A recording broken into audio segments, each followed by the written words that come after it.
your mind somewhere else and keep going. That little voice in your head is trying to stop you from getting to where you want to be. Be successful and keep moving forward.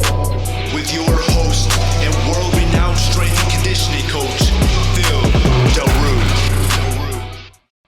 This video is brought to you by Privacy.com.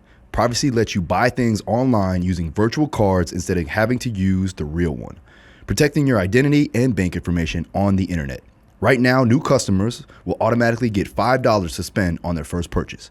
Just go to privacy.com/Phil Daru to sign up now. Go to privacy.com/Phil Daru, PHILDARU, and sign up now.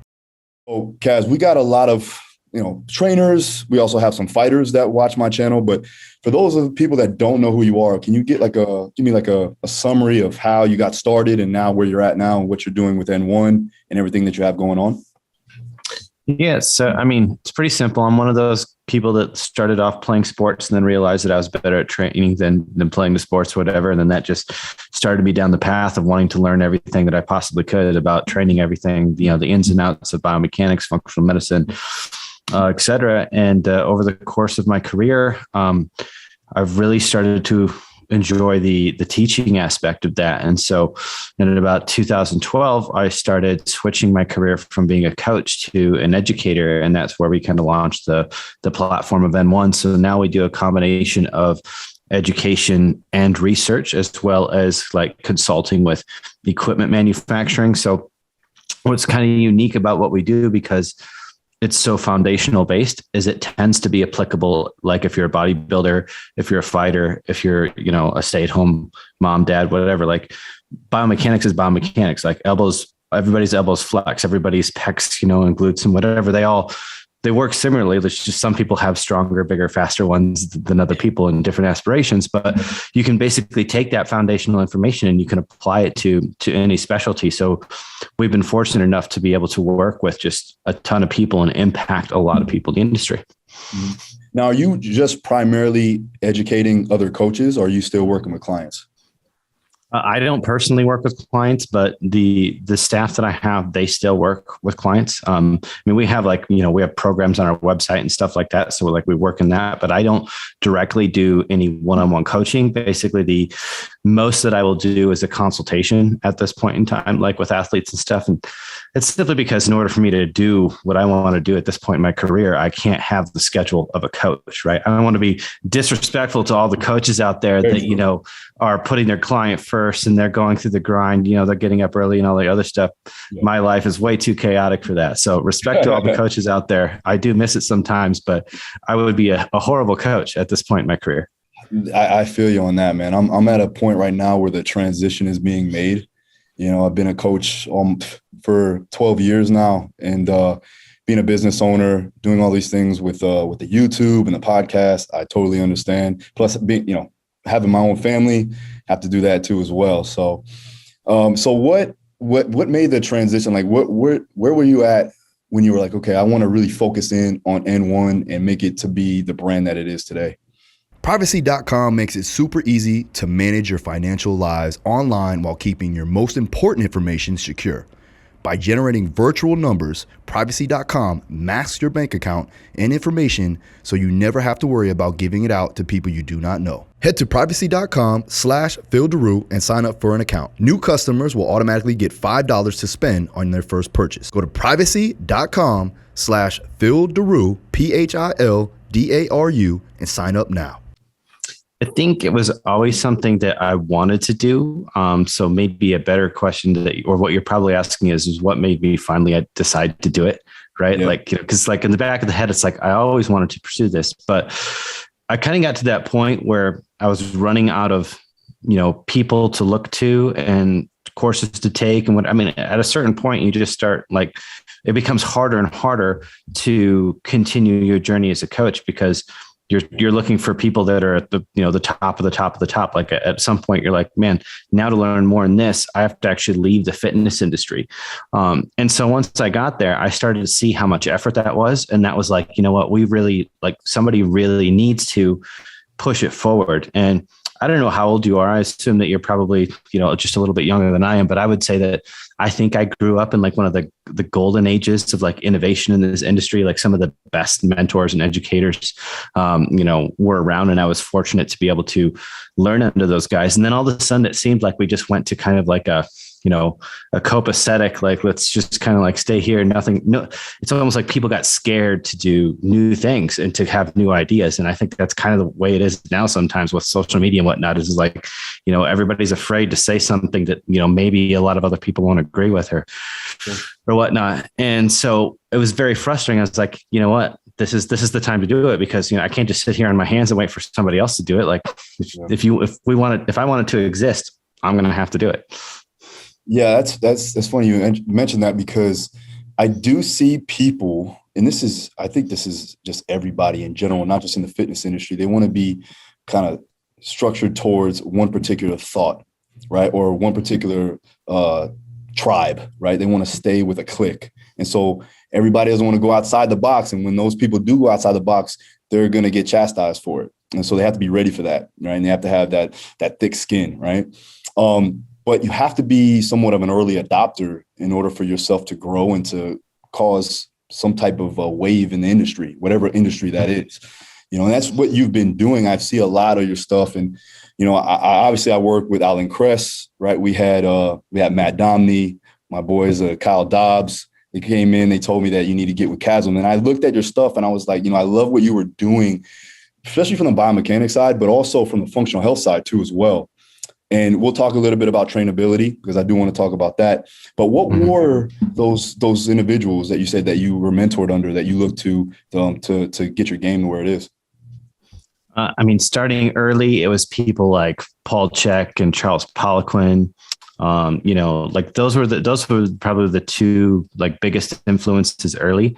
Kind of like those were the two that basically, once I heard them speak, I realized like, yeah, I got a degree in biochemistry or whatever, but like, I might as well be able to wipe my butt with that when it comes to training people on the floor. Like what they're saying is so much more applicable. And then moving on, it was guys like Bob Burkowski and Tom Purvis that I would then find afterwards as I started getting into, more specialized stuff after that. And now I would say like, there isn't a single mentor. Now it's like, I kind of I take little pieces, from the people that are very specialized, like the Eric Helmses and the Ben Houses, of the world that are now, like the evidence-based community seems to be even more niche-based than the people that were educator that came up as coaches. Now we have people that are educators that basically are academics, but they tend to teach in a much more narrow field than the coaches, because, they're not coming from that like very application experience base. They're coming more from an academic base. Yeah, no, I get you. So for that, when you developed like your assessment protocols, when you develop your programming, you talk a little bit about trainability. Can you explain to the people what that is actually and why you use it?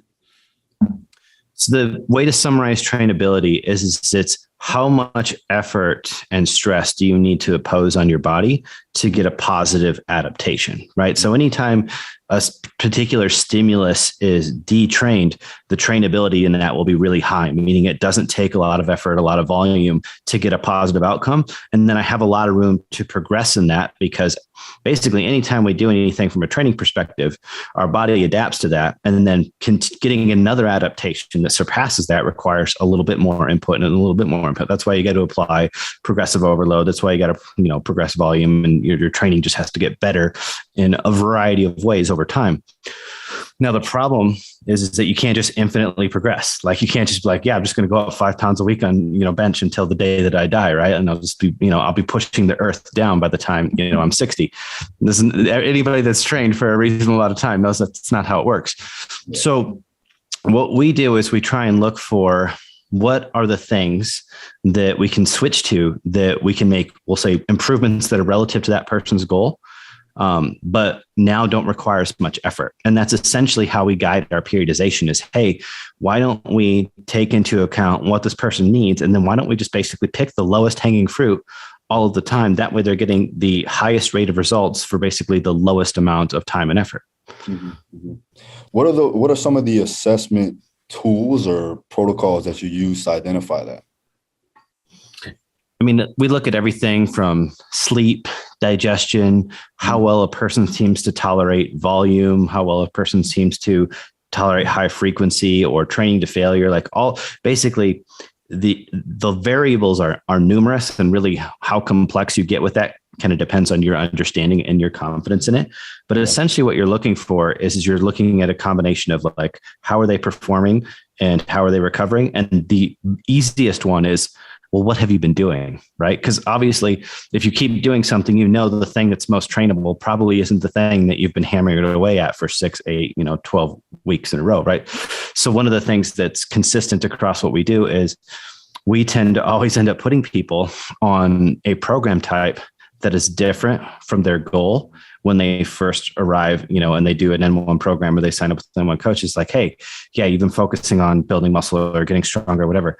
Probably the thing that you don't need right now is just another one of those programs. Probably what you need is to do something that is going to bring up one of the other areas that might actually improve your recovery, right? Like a lot of times people that have been focusing on mass or strength, they're just simply out of shape, which is why, their sleep sucks, their HRV sucks, their heart rate, it's like, hey, it's like you're trying to pursue a goal that is super dependent on recovery, and you haven't done any of the things that are going to boost your recovery. Yeah, I mean, everybody usually falls to what they're great at or what they're good at. And they don't want to work what they suck at. So it's funny because with my fighters, they'll always go to and it goes with MMA. It's so bad because you can choose from so many different avenues of training. So like if they love jiu-jitsu, they're going to go in jiu-jitsu and do that as opposed to going and doing their kickboxing training. And you got to kind of pull them out of those particular realms and put them in a place where they're actually going to bring up their limiters. And we use things like Moxie. We use things like, an Omega Wave, stuff like that to organize our training and get the stimulus that we actually need for that particular individual. Now, I know you worked a little bit with Moxie too, right? Yep. Are you using Moxie? Are you using that for like more muscle activation? What's lagging, anything like that? Or is it more from like, for me, it's more for like energy system training? To be honest, I mean, we're using it more as a research tool than we are as an ongoing tool. And, I like Moxie, but, in terms of practicality, applying that in your practice of like as an assessment tool, it's not, I wouldn't say it's not the lowest opportunity cost that you have, right? In terms of the amount of time and effort that it takes to set that up, whatever. And, there's a lot of factors that go in there. And this is something that we've been working on, with our protocols. Is like, okay, what is the Moxie really telling us? And is it in a certain activity, is it always telling us what we think it is, right? So obviously in a performance sport, I think it has more application than it does in a physique-based sport. And the majority of the clients that we have on site are physique-based at this moment. But I think, if you were combining that with other performance metrics, then that could be a valid tool for what we're doing. It's kind of impractical. So what we use it for is we use it on top of our EMG to kind of assess whether or not movements are efficient at taking a muscle close to failure. Right. So that's the main thing that we're using it for. We're not necessarily using it for measuring capacity and recovery and, stuff like that. No, I mean, I think that could be a great tool for any athlete in general. I mean, obviously you work with a lot of more hypertrophy based clients, bodybuilders, stuff like that. But for my guys, looking at it from a corrective standpoint or bringing up those lagging muscles due to whatever, just not training it properly. And then also weight cutting is a big issue for us too, as well, having to bring them back up to, their walk around weight. I always thought about that, like using that Moxie in those ways and in the EMG too, as well. But we're also trying to use EMG to see exactly when we do a particular movement, what muscles are actually firing more efficiently through that particular movement. And if we have to work or bring those muscles up to help with the movement, which I do want to talk to you about that, but we'll talk about that on another show or we'll talk about it afterwards because I'll get into a rabbit hole and shit. But yeah, so I thought that was interesting with the EMG, which is something that not a lot of people are doing, correct? No, I mean, it's another thing that's not practical and it's infinitely more expensive than the Moxie, right? So, and to be honest, when we do talk about that, like we'll probably end up getting into a whole bunch of like, here's how that data can be misleading. And that's usually what everybody's con is or their confidence in those tools is not so much that the tools don't work. It's just that so few people are actually good at understanding what to look for in that data and how to interpret it, and understanding like it can be really good as long as you understand the limitations of it. But I think, people go back and forth on how valuable these tools are, largely because either it's being misinterpreted or people are just trying to get the tool to do a job that it's not going to do. Yeah.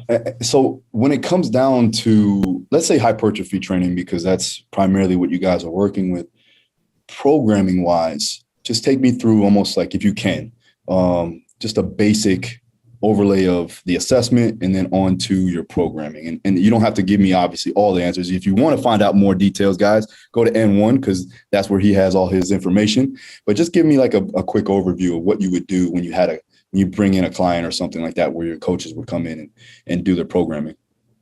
Yeah. So, I mean, hypertrophy is basically the sport of over recovering. That's the goal, right? Is over recovering. So the first thing we do from an assessment standpoint is we're going to look at and see like what, if anything, can we do to improve their recovery? And then usually that first program, like I said, is not going to be a hypertrophy program. It's going to be something that's going to bring up their weakest link, whether that's local conditioning, systemic conditioning, or whatever.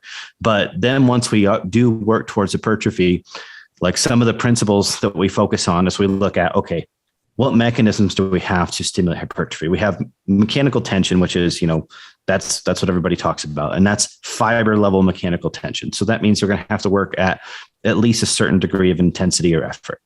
But then you have strategies for that, where it's just like you can incorporate a little bit more of the passive stuff. So that means we can focus more on lengthen-based exercises, or we can focus a little bit more on the inflammatory pathways.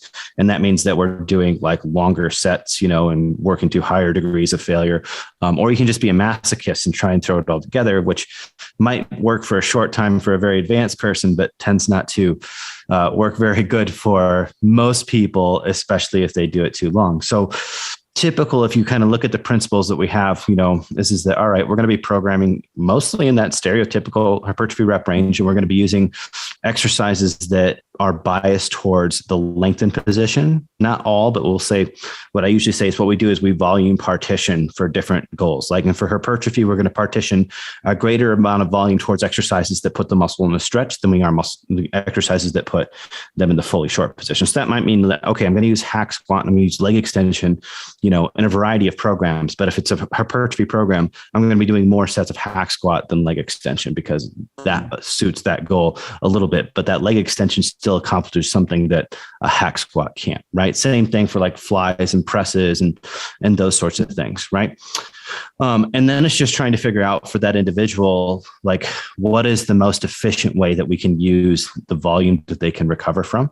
And so that's where then like coming up with like, all right, what type of split are we going to use? And what's the architecture of those workouts going to look like? Is it going to be straight sets? Is it going to be agonist, antagonist, supersets, or whatever it's going to be, right? I know that's a lot of ifs in there, but principle wise, that's kind of what we're looking at. Yeah, for sure. So I know that you look at a lot of like inflammatory markers too, as well, based off of your programming. Let's say, for instance, obviously you have somebody that has high inflammation, is not recovering. You wouldn't put them in a highly like a metabolic training type scenario, correct? And then you would, as far as from a neural standpoint, let's say, for instance, somebody's coming to you with a large amount of inflammation, and I'm not just saying you, but I'm just saying in general, a large amount of inflammation, can't recover from workouts. What exactly would be like the standard program for those individuals? Because a lot of my guys, and I know a lot of people, general pop included, they just overwork themselves, and stress is systemic, correct? So, they got all these things going at them. What would be an ideal program for them?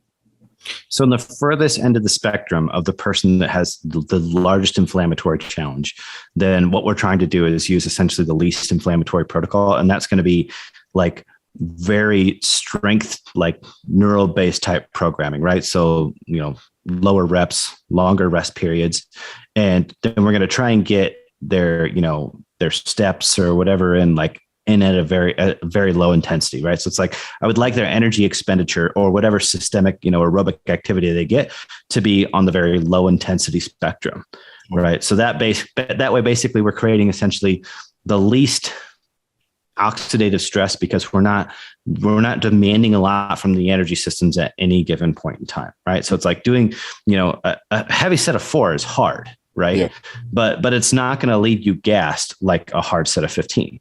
Right. And same thing, like, if you just, switch and you get somebody doing 12,000 steps a day or whatever, that's fine. But likely at no point in that day were they like bent over and panting, to get those steps in. Right. Like, so that's a situation that we're trying to work on with that person. Right. And then we would start progressing to things that were a little bit more metabolically demanding from there. Right. And the question usually comes is, well, do I do it with like the conditioning or the aerobic side of things, or do I do it with the resistance training? Right. And that's where you got to kind of see, what are their goals are and what are we actually trying to progress? Yeah. It's almost like a high-low approach in a sense with a lot of those people, because getting back to like with my guys, they're constantly training and doing a lot of different things. So we use that type of methods of obviously going high intensity, high neural, and then you would go into some sort of aerobic based training. And for that, we usually stay away from a lot of the metabolic work because of the fact that they're getting that in their skills training primarily. So we like to kind of get those hammered in on the skills perspective because you get sport specificity. But that's interesting. So now I did want to talk about a little bit of the business side, because you obviously made a brand for yourself. You're doing well. And this is fairly new, correct? Like N1 hasn't been out there for too long, correct? Yeah, 2018. So 2019? Oh, perfect. 18. So yep. What made you decide to like really go in and start your business? I know that you were working with Ben Pekulski at one point, and then you started to branch out, do your own thing. Yeah. So that is, short story, that was just a total disaster. So I know how it goes, don't worry. Yeah. Things needed to change there. That was, just a disaster from everything from finances to mental health and whatever. So basically the strategy is we're like, okay, basically that put me in a hole. So I was like, well, I can start an online course because that doesn't take a lot of capital to get going. And then I'll use that to fuel the next stage of the brand and the next stage, right? So we started with an education brand, and then we launched a consumer brand where we could have like an exercise library and programs or whatever, and then we started working with, the equipment manufacturers and stuff and, getting some clout there. And then, this last year we finally opened our own HQ. So instead of me, ping ponging around the world to teach, now I'm like, hey, I created basically the best place for you guys to come learn. You guys come to me now. And people always ask me about like the business stuff, and I wish I had some secrets, but the best thing the thing that I tell people is like, look, I probably made a bunch of really poor decisions from a business aspect, especially in the short term. But what I was focused on was the long term is like every step I was like, look, if I'm going to do this, I'm going to do it really, really well. And we're going to keep innovating that product. Even if it's doing well, we're going to keep finding ways to make it better. And even though that's going to be probably one of the slowest ways for us to build our brand and build our capital, is that once we actually do get some momentum, then it's going to start to pay off. And I think that's what's happened in the last year. Well, you're creating high value, in all actuality, and doing that with social. And I know, I think I saw on a separate podcast, you saying that you didn't spend any real money on ads or anything like that. It's all organic, which is a testament to your value that you give for free in a lot of ways. And people are obviously trusting you in what you talk about. And you have obviously developed a level of understanding with all these people who are the people that obviously take your courses, and mostly coaches, correct? Yeah. The majority of them are coaches, and part of that is the content is more advanced, but also it's because the investment level, right? So, it's like, how much is the average person willing to invest to learn about making their biceps bigger, right? Yeah. Especially when there's just so much free information out there. So I would say we probably maybe 20% of the people that attend our events are people that are there for pure, just for themselves. They don't do this as a career, right? So there's no business aspect of it, but it's probably close to 75-80% of them are coaches, right? But lucky for me, most coaches, especially the ones that come here, also like to train hard, and so they're doing it for both selfish reasons and business reasons. For sure. So you're in Colorado now. Were you always there, or is that a new spot that you just opened up over there? So basically, since N1 started, so in 2018 we moved here. Prior to that, I was down in Tampa doing that thing, right? Okay. But I'm originally from Iowa.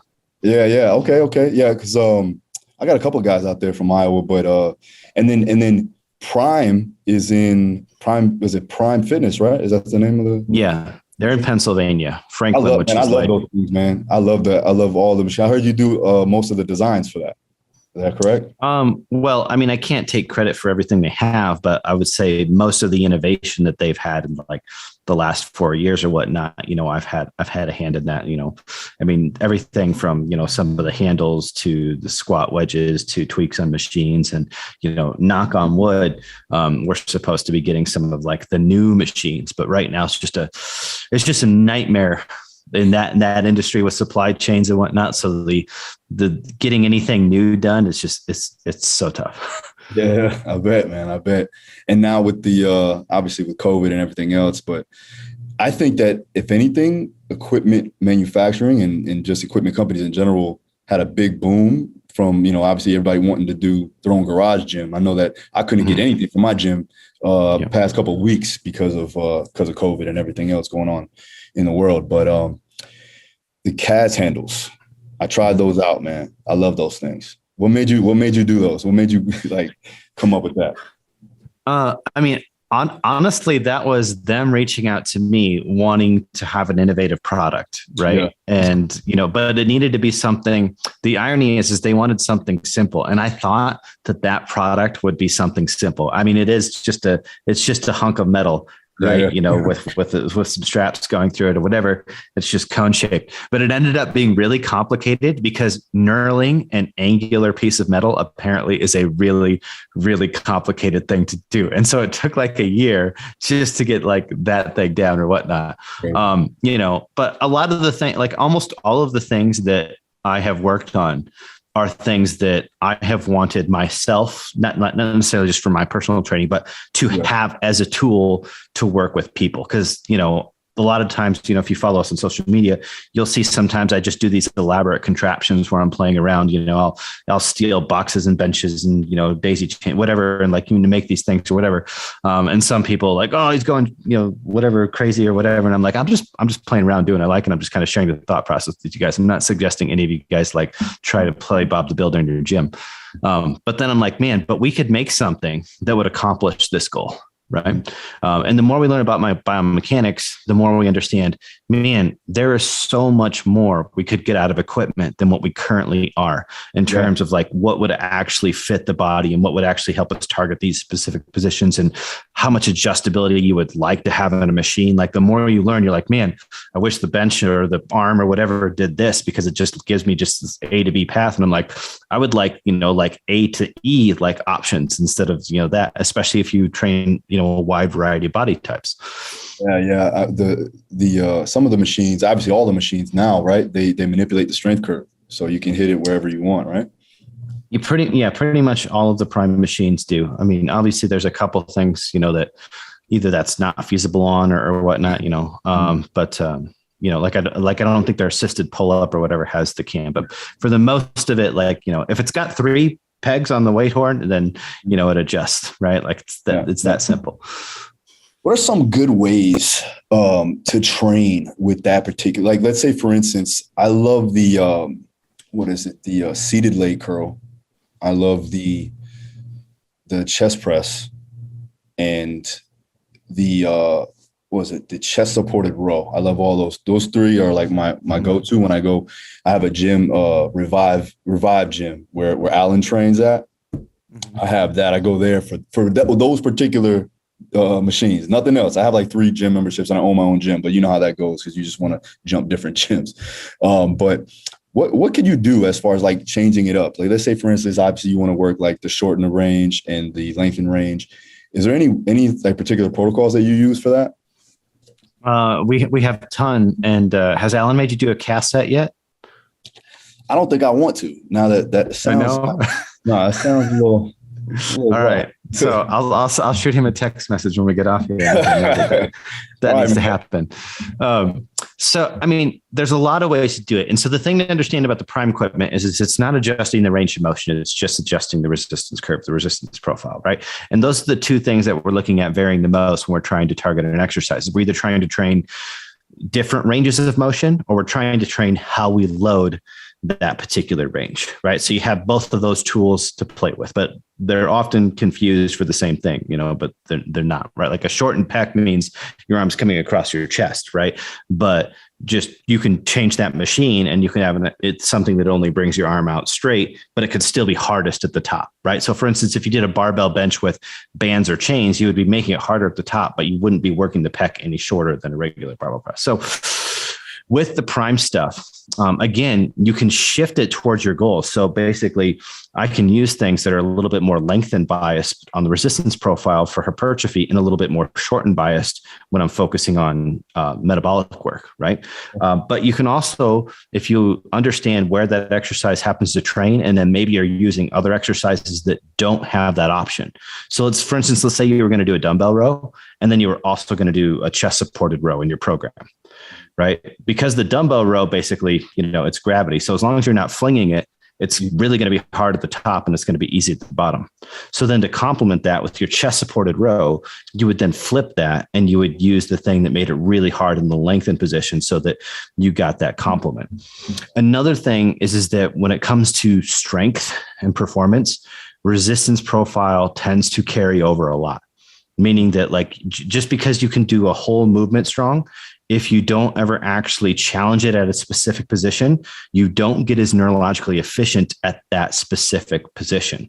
And this is why if people have never been able to load a lengthened position of a lat like you can on the prime stuff, when you first expose them to the weights that they can use are pretty pitiful, but they might be really strong at all their free weight exercises or cable exercises they've done because they're relatively strong in the short position, but they're not as neurologically efficient in that other position, even though they should be mechanically stronger. They'll progress fast, but strength is very you get, we'll say up to maybe a 30% of that range of motion, you get what we'll call a little bit of a radiant effect, meaning that if you train somewhere close that you get strong, in the areas around that. Yeah, I think it's only so effective. It was 15 degrees up or down, right? From where, something like that. So yeah, I mean, it kind of depends on the motion that we're talking about. Yeah, for sure. So for instance, we get a guy. For us, we usually stick them in their what we call mini maxes or their weak points or weak spots in the lift, and we'll do something like an overcoming isometric in that particular range to help increase the strength in that range, and that'll primarily be closer to competition for a lot of them, and then we'll put them in a position of where it's going to have the most transfer, whether it be a quarter squat, something like that. But I was thinking about that, when we get the machines, we can overload that particular range and then obviously put no load on whatever range they're strongest at and just kind of work the weak range. You know what I mean? Yep. Or work the range that's specific to the sport. Yeah. For physique-based goals, if you want to talk about just plain Jane, very simple way that you might really like using that stuff is when I go in, I will start my early sets and I will challenge the short position, knowing that that's the position that's going to fatigue first. And I'm obviously going to be working either at a lighter load or a lower intensity, lower effort, for those first couple sets, right? I'm not going to jump on the first set. It's just, the failure. So I'll purposely choose the resistance profile that is going to bias that position a little bit so that I can kind of get a little bit more of that, in the short position, you get a little bit more neurological stimulation because you have to shorten that muscle all the way. So it's if you want to think of it having a prime or a better, preparatory effect, it can have that. And so then what I'll do is then I'll slowly progress to what I want to use for the resistance profile of my working sets. So I may be okay, so the first maybe one or two sets of the rows, maybe I do as a short position, and then set 3, I move it in towards the mid or whatever. And then set 4 and 5, I'm moving now towards the length. And so what that does is it almost gives me a little bit of a mechanical drop, but not within a single set, but over the course of the sets, which allows me to progress the load more, right? But not necessarily get a bunch of fatigue in those positions because I was using an alternate resistance profile in the prep work. Right? Yeah. That kind of brings me to that. What do you think of pre-exhaustion and things of that nature. Like, let's say, for instance, for the quads, or, doing leg extensions for squats or something like that. And obviously there's different squats, and I know you know this. But let's just say, like, just to give you context, like leg extension and then into a squat, is that something that would be advantageous for hypertrophy, or is that something that really isn't really necessary? So the rule for pre-exhaust for hypertrophy, I mean, it definitely can be useful, but what needs to happen is the second exercise needs to be biased enough that the squats will still be the target muscle. Like, so in this case, the quads will be the thing that causes failure without, something else failing or it becoming overly challenging for the technique. So in the example you gave, leg extension, then squats, it would need to be like a super heel elevated squat in a very advanced individual, because you're basically, that's a really complicated second exercise to go into fatigue. The body's going to be like, hey, we got glutes, right? And adductors. Well, why don't we use these? The quads are dead. So you'll be fighting that fatigue to maintain the technique. But if your second exercise is something stable, like a hack squat or a pendulum squat or whatnot, where basically it's like, yeah, you're still just going to have to use the quads, then that becomes a much more reasonable pre-exhaust format. Let me ask you this. So what if I decided to pre-exhaust the muscles that are the strongest in the squat? Like, for me, it's my hamstrings and my hips, right? And then I want to bias quads. And then I would go heel elevated. I'd smash my hamstrings and my glutes to, like, make sure that they're not even a part of this whole scenario, and then put my body in the right mechanical advantage to allow for the quads to only do the work in a sense, or just go and do hack squats or, leg presses or something like that. That makes sense? So from a hypertrophy standpoint, you want to pre-exhaust the target tissue, because basically when it's fatigue, that means, like, if you're familiar with kind of like the effective reps theory, right? So it's like when we're working things closer to fatigue, we're actually getting more of the mechanical tension stimulus. Sure. So from a hypertrophy standpoint, you would only want to pre-exhaust the target tissue. Now, from a strength perspective, you could pre-exhaust the non-target tissue. So that then the other tissue has to actually do a greater percentage of the force production in the second exercise. But that would be poor for hypertrophy in those tissues, but could be value from a strength perspective, because you're basically forcing more neural drive in those tissues because the fatigued muscle can't contribute to the force production as much. Gotcha. Right. So those would be applicable for different goals, but you wouldn't pre-fatigue the non-target muscle in a hypertrophy goal. Gotcha. Okay. So, like, you could primarily do, and I'm just giving examples for, like, the strength perspective. If I did a split squat, like an SSB split squat, front foot elevated, more in that late gate stance, to bias quads for more strength in an acceleration movement, right? So whether it be a sprinter, whether it be a wrestler, that would be something that we could use to help drive more neural strength or neural drive and adaptation towards strength with that particular movement, as I bias the quads and then obviously tear up my hamstrings and my glutes beforehand. That what we're saying? Because you would be forcing the quads to be to do more of the work, more of the force production. Yep. That's essentially. Yep. Okay. All right. My bad. I know I talked a lot on that one.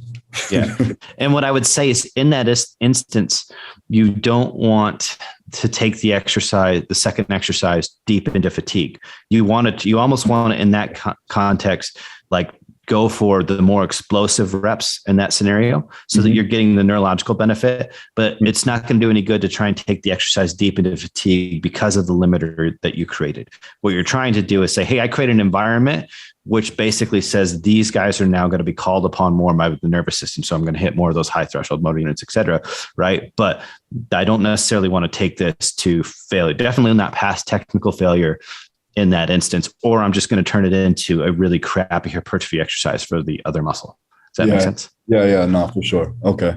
Yeah, there's a definite difference between hypertrophy and strength. I get that, but now it's got me thinking. So we'll talk a little bit more about that. Yeah. But it's kind of like anti-contrast training. It's kind of, if that makes sense. Yeah, no, for sure. I'm all for it. Just changing it up a bit. You not got to be the first to do it, man. I mean, you've probably done it before, but I gotta try it out at least, thinking like, okay, what about, have you ever done, obviously you have post-activation potentiation. Have you ever done pre-activation potentiation? Pre-activation potentiation? I don't even know what that would mean. Like how do you activate something before it's activated? Like, exactly. Right. So this is funny because I had a guy ask me about this and I go, man, I don't even know what that even means. You just said that. And so I'm like, so he's saying mostly like, okay, we're going to go into an explosive movement and then go into a heavy, like deadlift or something like that. So whether it be like a box jump into a heavy deadlift, you see what I'm saying? Yeah. Now, does that make any sense? I didn't think so. But from a sports standpoint, let's say, for instance, from a grappling standpoint, a lot of it is explosive into a static motion, right? So you have to be fast to get in, and then you have to be strong and able yourself to get the takedown. So from a specificity standpoint, I understood that, but not from like a neuromuscular standpoint or not from a science standpoint. Yeah. You know what I mean? Yeah, the question I always have about those is like, is mimicking what happens in the sport the best way to improve the quality though, right? Because it could be like, well, this happens in the sport, but training it that way is a very inefficient way of improving your capacity to do those two things, right? Yeah, I mean, you train the sport, train it in the weight room per se. So I get it. All right, so last thing, I want you to talk about obviously where they can find N1, how they can sign up, everything, your social, and then we'll talk a little bit off air. But go ahead. Well, you guys can find us on Instagram. I'm just coach_Kassem. And then we have two N1 accounts, N1 Education, N1 Training. Simple answer is the more complicated stuff is on N1 Education and the more simple stuff is on N1 Training. So whichever one of those is going to suit you the best. And we've just started kind of pushing our YouTube. So if you want to jump on there and join and subscribe, that's cool. If you want to jump all in and take our courses or, visit our exercise library with all of our stuff, right? So we have n1.education, n1.training. Those are our websites, respectively. All the information about our courses and member stuff is on there. There are trials for both of those. I can send you links for those if you want to include them in your show notes or whatever. But, you can watch, I think, something like 6 hours of our course content to kind of see the depth that we go in there. And then you can jump in and see our exercise library, which is pretty cool. I don't know if you've been in there, but I mean, you can literally search the exercises by, hey, I want to work this muscle and I want to work the lengthened position or the short position or this resistance profile. And you can get that like detailed if you want, or you can just be like, hey, show me good exercises for this. Or even you can say like, hey, I have this machine. What the hell can I do with it? And all the prime stuff is in there. We're probably the only place that like we have all of the prime stuff. Love it, man. Love it. All right, guys, make sure you check him out. Kaz, I want to thank you for hopping on with me. Stay real quick. I want to talk to you a little bit and I'll see you guys next time. Peace.